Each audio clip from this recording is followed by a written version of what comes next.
Hello, आप सब कैसे हैं? आप सब खुशी होंगे। चलिए मैं आप सभी को अपने YouTube चैनल में आप सभी का स्वागत करता हूं। मेरा YouTube चैनल का नाम है श्रीधर आर्ट। जो आप इस वीडियो को देख रहे हैं, आपका स्वागत है मेरे चैनल पे। आप अगर इंटरेस्टेड हैं तो आप कला संबंधी जानकारी लेना चाहते हैं तो इस वीडियो के अंत तक जुड़े रहें। जो मैं अगला भाग फिर से लेके आया हूँ। 2 भाग बता चुके हैं, तीसरा भाग आपको फिर बताने वाला हूँ, उसको विस्तार पूर्वक आपको समझाने वाला हूँ। इसलिए आप इस वीडियो के अंत तक जुड़े रहें, तभी आप समझ सकते हैं। तो चलिए इस वीडियो को शुरुआत करने से पहले आपसे एक बात जरूर मैं बोलना चाहूँगा। अगर पहली बार मेरा वीडियो को देख रहे हैं, इसी तरह मुस्कुराते हुए, जिस तरह मैं मुस्कुरा रहा हूँ आप भी मुस्कुराते हुए एक लाइक तो बनता है आपके लिए नहीं, मेरे लिए। तो चलिए और सब्सक्राइब भी कर लें और अंत तक देखें। अगर अच्छा लगेगा तो आप इस वीडियो को शेयर कर दें। आप बोलिए कि शेयर कहाँ करें? शेयर ऑप्शन में जाएं। आप फेसबुक में शेयर कर सकते हैं, व्हाट्सएप में शेयर कर सकते हैं, कहीं भी आप, इंस्टाग्राम, कहीं भी आप शेयर कर सकते हैं। तो चलिए मैं आपको वर्ण के बारे में बताने जा रहा हूँ। वर्ण यानी तीसरा इसका पॉइंट है। जो 6 में हम 2 बता चुके हैं, अब तीसरा बताने वाले हैं। ठीक है, यानी वर्ण यानी कलर। चित्रकला के तत्वों में वर्ण का सर्वाधिक महत्व स्थान है। सबसे महत्वपूर्ण स्थान किसको रखा गया है? वर्ण यानी कलर को, रंग भरना। रेखा यदि चित्र का मुख्य आधार है, रेखा यदि चित्र का मूल आधार है तो उसे पूर्णतः रंगों के सहारे मिलती है। आप रंग का सहारा किसको मिलता है? जो रेखांकन को हम सहारा देते हैं रंगों से। वर्ण प्रकाश का गुण है। वर्ण जो है प्रकाश का गुण है। वर्ण पूर्णतः प्रकाश व दृष्टि पर निर्भर तत्व है ना। ये क्या है? वर्ण जो है क्या है? निर्भर तत्व है। किसी वस्तु के द्वारा विकर्ण होकर प्रकाश आंखों में प्रवेश कर रेटिना, जो हमारे रेटिना है, रेटिना पर जाकर केंद्रित हो जाता है। रेटिना के पार्श्वों में रोड्स तथा रेटिना यानी साइंस अगर पढ़े होंगे, है ना, बायोलॉजी पढ़े होंगे, तो उसके बारे में, ये चीज़ आंखों के बारे में जो बताया जा रहा है ना। रेटिना पर जाकर केंद्रित हो जाता है, जैसे, है ना, हो जाता है। यानी पार्श्वों में रोड्स तथा कौन सूक्ष्म तंतु ग्रंथियां जो हैं होती हैं, जो चेतना हो जाती है, माने चेतन हो जाती है। ठीक है, इन तंतु ग्रंथियों का संबंध मानव की दृश्य चेतना से होता है। दृश्य मतलब देखने की चेतना से होता है। ये जो है हमारा जो आंख का पार्श्व जो है, ये जो है रोड्स तथा कोन्स, जो सूक्ष्म तंतु ग्रंथियां हैं, कुछ ये चीजें हैं जो हम लोग को क्या आभास कराती को कलर के बारे में। इन तत्वों ग्रंथियों का संबंध मानव की दृश्य चेतना से होता है। इसी से रंग अनुभूति होती है। इसी से रंग का जो है अनुभूति हमारा होता है कि लाल है, पीला है। जो मेरे बैकग्राउंड में कलर चल रहे होंगे, हमने जो कौन सा कलर पहना हुआ है, ये चीज़ भी उसमें इंगित हमारे आंखों को मिलता है। इसी से रंग की अनुभूति होती है। भारतीय चित्र सड़ंग में वर्ण सामंजस्य की वर्ण का भंग नाम से संबोधित किया जाता है। ठीक है, कुछ स्मरणीय बातें, स्मरणीय माने याद करने योग्य बातें हैं, आप इसको ध्यान से सुने।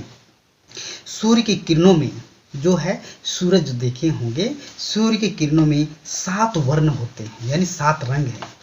सूर्य कितने में? 7 रंग हैं। जैसे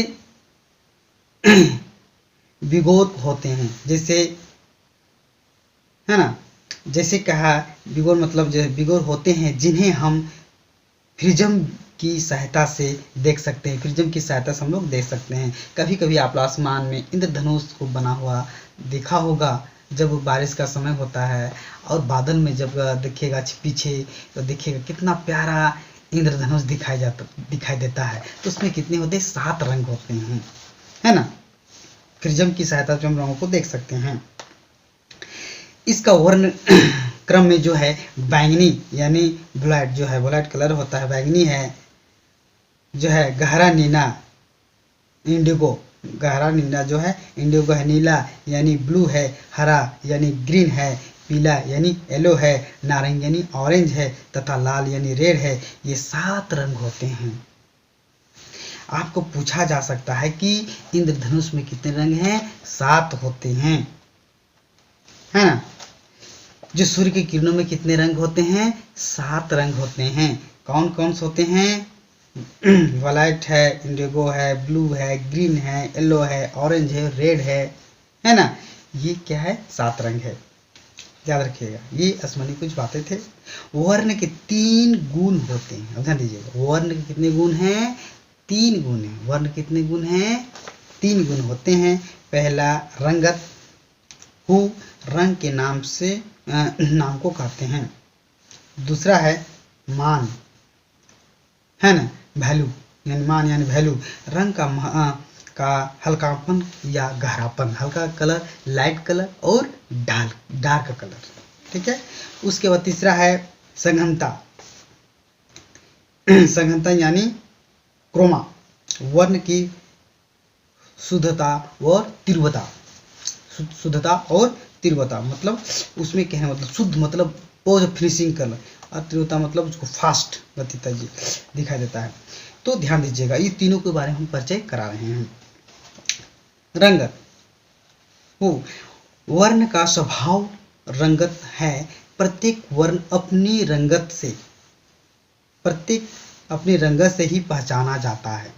जैसे लाल है, पीला है, हरा है, तो इसे अपने रंगत से पहचाना जाता है। मुख्य रंगतें तीन हैं। मुख्य रंगतें कितने हैं? 3 हैं। याद रखिए, कलर के बारे में हम आपको परिचय करा रहे हैं।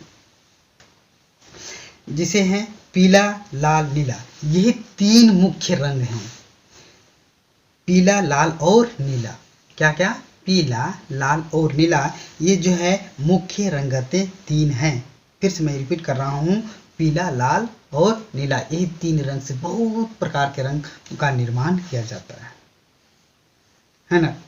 ध्यान दीजिएगा, यही बहुत बार पूछा जा सकता है, पीला, लाल और नीला। इन्हीं रंगतों के मिश्रण से अन्य रंगें जो प्राप्त होती हैं। याद जीवन में कभी याद कीजिएगा, यानी हम याद करने का तरीका हम बता रहे हैं। पीला, जो आप हल्दी का प्रयोग करते हैं, बिना हल्दी का आप खाना नहीं सब्जी नहीं बना सकते हैं। आप सब्जी बनाते हैं तो आप हल्दी जरूर डालते हैं। चाहे कोई भी सब्जी बनाते हैं तो आपको हल्दी का प्रयोग जरूर करते होंगे। तो पीला याद हो गया ना, ठीक है। उसके बाद लाल। लाल को जो हम याद कैसे करेंगे? लाल जो है आपका जो आग जो देखे होंगे, आग जब जलता है ना लकड़ी का, ठीक है, जो लुआठी बोलते हैं, तो लुआठी गाँव में लोग लुआठी प्रयोग करते हैं। तो लुआठी जो कि तो लाल होता है। और सूरज को भी आप देखिएगा, जो मॉर्निंग का समय होगा, जब सुबह होगा ना, उसमें ललिमा लिए हुए, ललिमा बोलते हैं, ललिमा लिए हुए सूरज का उदय हो रहा है, और ललिमा लिए हुए सूर्यास्त हो जाता है, यानी छुप जाता है, ललिमा लिए हुए। तो आप जब सब्जी को बनाते हैं तो हल्दी का प्रयोग करते होंगे, याद रखिएगा, मेरे ट्रिक्स को याद कीजिएगा। जब सब्जी बनाते हैं तो हल्दी का प्रयोग करते हैं, और जब सुबह उठते हैं ना, उस समय देखते हैं कि लालिमा लिए सूरज निकलता है, और जब डूबता है भी तो उसमें लालिमा लिए हुए सूरज का छुप जाता है। अब नीला। अब आकाश को अगर देखते हैं तो नीला कलर देखिए, कितना प्यारा है नीला कलर, बादलों से एकदम हट चुका है, पूरा नीला दिखाई दे रहा है। और हम भी देख रहे होंगे, हम नीला ही कलर आपको नजर आ रहे होंगे। यानी पानी भी कितना नीला है जब हम नीला कलर को प्रयोग करते हैं। तो नीला यानी 3 चीज याद रखिएगा, हल्दी याद रख लीजिएगा, सूरज को याद रखिएगा, और समुद्र का पानी नीला दिखाई देगा एकदम दूर से, आकाश देखिए कि नीला दिखाई दे, नीला आसमान, ठीक है। तो ये याद करने का हम तरीका बता रहे थे आपको। उसी के बाद है मान। मान यानी वैल्यू। वर्ण का मान रंगत के हल्केपन व गहरेपन का द्योतक है। जैसे गहरा लाल हो गया, वह हल्का लाल हो गया, सफ़ेद हो गया, या काले रंग की मात्रा किसी भी रंग में मिलाकर एक रंगत के विभिन्न विभिन्न मान प्राप्त किए जा सकते हैं। तो किसी भी कलर को अगर दूसरे कलर में अगर मिलाते जाएंगे तो भिन्न भिन्न प्रकार के आज आप कलर खरीदते होंगे ना, तो डब्बे में 12 कलर मिलते हैं। अब तो आजकल ऐसे से पैकेट आने लगे कि आपको 52 कलर्स यानी 52 कलर भी मिलने लगे हैं। तो ये क्या है, 3 कलर का ही नमूना है। क्या क्या, हल्दी से क्या, पीला, येलो, ठीक है। उसके बाद रेड यानी सन यानी सूरज से रेड। उसके बाद हम आकाश है ना, नीला यानी ब्लू, ठीक है। तो कुछ स्मरणीय करने आपको मैं बात बताने चाह रहा हूँ, याद कीजिएगा, गौर से ध्यान दीजिएगा। ये चीज पूछा जाता है इसलिए आपको याद करना होगा। उष्मा तथा शीत वर्ण, जिन्हें अधिक यानी वार्म एंड कूल कलर्स माने ठंडे कलर्स। जैसे पहला है, जिन्हें अधिक देर तक नहीं देख सकते वे उष्ण रंग कहलाते हैं, जैसे पीला, नारंगी, लाल।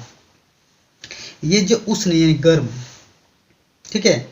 जैसे पीला को आप ज़्यादा देर तक देखिएगा ना तो आप आँख को जो टिका नहीं पाएंगे, नारंगी को देखिएगा तो आँख में दूसरा टपके लगेगा, लाल को देखिएगा ना तो आप ज़्यादा देर तक लाल रंग को नहीं देख पाएंगे, अजीब लगता है।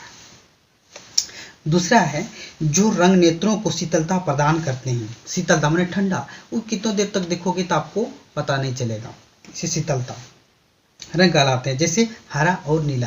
अब समुद्र के पानी में देखते रहोगे हरा चीज को, हम लोग चारों तरफ हरा ही देखते हैं, क्योंकि घास भी हरा, पेड़ भी हरा, चारों तरफ हरियाली दिखाई देता है ना, तो वो हरा है।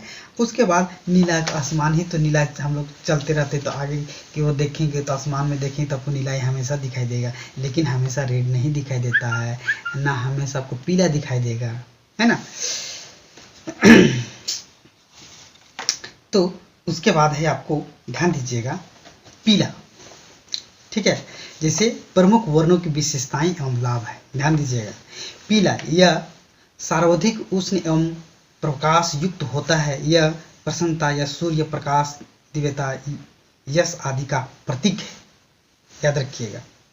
लाल, यह सर्वाधिक उत्तेजक, लाल जो है सर्वाधिक उत्तेजक एवं अनाकर्षक होता है। इसके द्वारा वासना, उत्तेजना, क्रोध, साहस, वीरता एवं श्रृंगार गिरता का भी प्रकट होता है।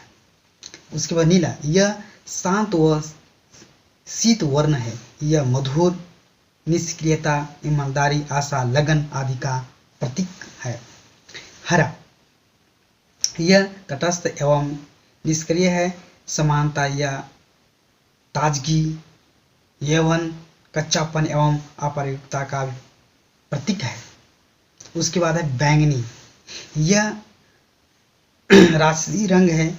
समृद्धि, वैभव, प्रभावशाली, वीरता, शान, शौकत व श्रेष्ठता का प्रतीक है बैंगनी रंग को, है ना। श्वेत, यह सक्रिय, उत्तेजक, प्रकाश युक्त, हल्का तथा कोमल है। स्वच्छता, पवित्रता, तेज एवं सत्य का प्रतीक है। काला रंग, याद रखिएगा, यह प्रकाशहीन, इसका कोई रंग नहीं है काला को, ठीक है। प्रकाश, उत्तेजनाहीन, गंभीर एवं एकानिकता को प्रकट करता है। यह दुख, मृत्यु, भय, पाप, निराशा, शोक, आतंक और गोपनीयता का प्रतीक है। कौन? काला रंग। तो मैं ये अगला भाग में चौथा पॉइंट में लेकर आऊँगा तान के बारे में। मैं फिर उसके तान के बारे में मैं विस्तार से चर्चा करूँगा। इसलिए इस वीडियो को पहली बार देख रहे हैं तो सब्सक्राइब जरूर कर दें, और अच्छा लगा तो एक बार जरूर आप लाइक करें, और वीडियो को अगर आपका इच्छा हो तो शेयर कर सकते हैं, कोई ज़बरदस्ती नहीं है। चलिए मैं नेक्स्ट वीडियो लेकर आऊँगा। इसी से पहले जाने से पहले सभी को बेस्ट ऑफ लक। जय हिंद, जय भारत।